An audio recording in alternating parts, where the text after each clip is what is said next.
Hello everyone, how are you all doing? Yesterday my son asked me, since it is already January 8th, can we still wish someone a happy new year? I said yes, if you are meeting someone after the new year has started, you can still wish them, but only for a few more days.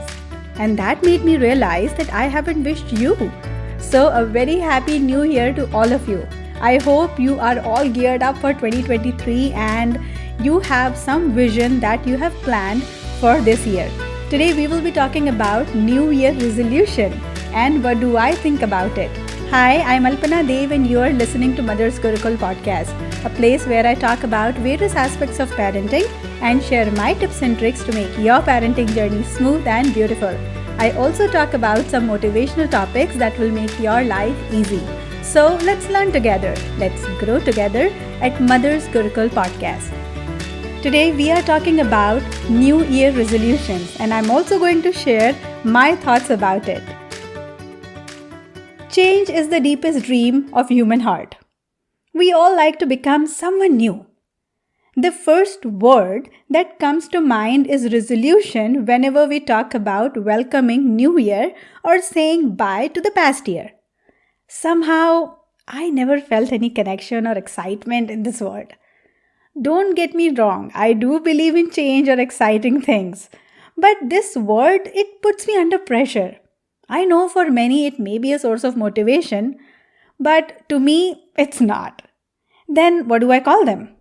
Well, I call them promises because I feel it is promising when I can keep up with the promise I have made to myself. You can call it a feel-good factor. So, do you make New Year resolutions?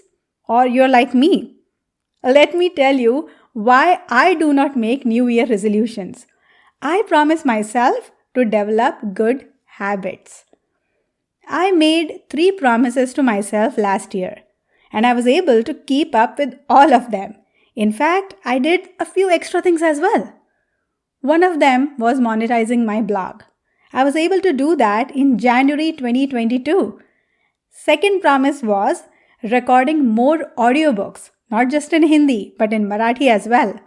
And I not only recorded books in Marathi, but also created one original show as well for Kuku FM.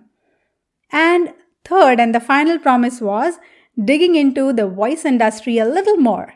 And fortunately, I was able to do a 2-month-long training of professional voiceover artist. In addition to these promises, I was able to add one more event to the list in 2022. And that was I got back into workforce after a long wait of 15 years. That's long, isn't it? This has been a hidden desire for a very long time. Since everything was not in my control, I was trying to utilize the time to update myself. That's why I said I make promises to myself than resolutions.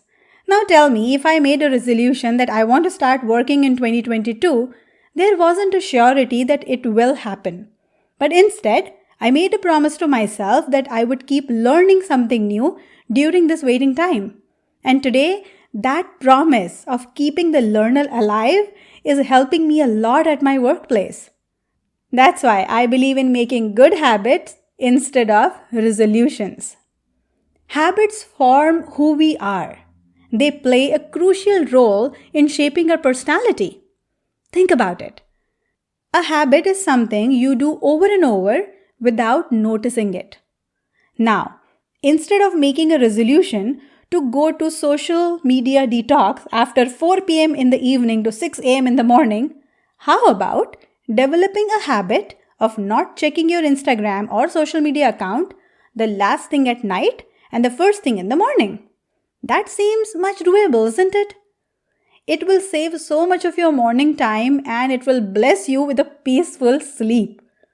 You can start your day on a really good note rather than checking somebody's photos, which will make you feel that they are so happy in their life and you are following a monotonous pattern.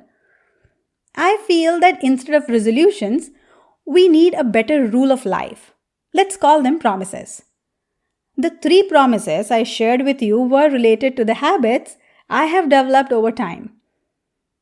For example, monetizing is possible with regular content generation. Recording more audiobooks will happen if I finish my projects on time. And understanding the details of voiceover industry will happen only when I am able to put 100% effort into it. Nothing will happen on its own. Habits are naturally brain-friendly, learned behavior.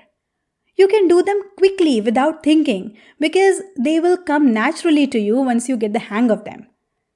If you read Atomic Habits, you would know how powerful habits can be and how they can change our life to 360 degrees. James Clear, the author of Atomic Habits, points out that the habits aren't developed through one-time actions.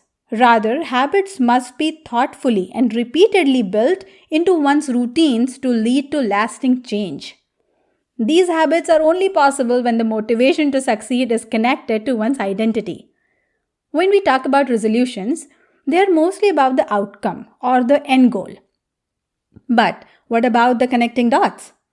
That's where good habits come into the picture. Forming a new habit is not impossible. It can be a bit uncomfortable in the beginning, but it is doable. And for that, first, we have to define the person we want to be. And then we have to create the right environment for it. Now is the time to start with the 2-minute rule. So what is this 2-minute rule? If following the new habit, even for 2 minutes, seems complicated, then it needs to be broken into mini habits. After that, we have to focus on daily success. Every small step towards your new habit is an achievement. Do not ignore them. Now tell me, have you ever thought of making your New Year resolution from this angle? If not, then do give it a try. Take it as a challenge. And I'm sure you will be pleased to see the promising results of the promises that you will make to yourself. That's all for today. If you like today's episode and if you want to know what all is there on Mother's Gurukul podcast, then don't forget to check out other episodes on this show. And I would love to know your feedback. If you are joining me for the first time, then thank you for tuning in. And yes, please subscribe and leave your review wherever you get your podcast so other people can find us. Please feel free to reach out to me through my social media handles. You can find me by Alpana_Dev on Twitter, Alpana Bapat on Instagram, and Mother's Gurukul on Facebook. You can also email me at mothersgurukulpodcast@gmail.com. And if you want to read some interesting articles on lifestyle, health and fitness, or if you're looking for some new recipes, then feel free to check out my blog www.mothersgurukul.com. So I'll see you soon with another interesting topic. Till then, stay blessed, stay happy, and once again a very happy new year to all of you. Bye-bye.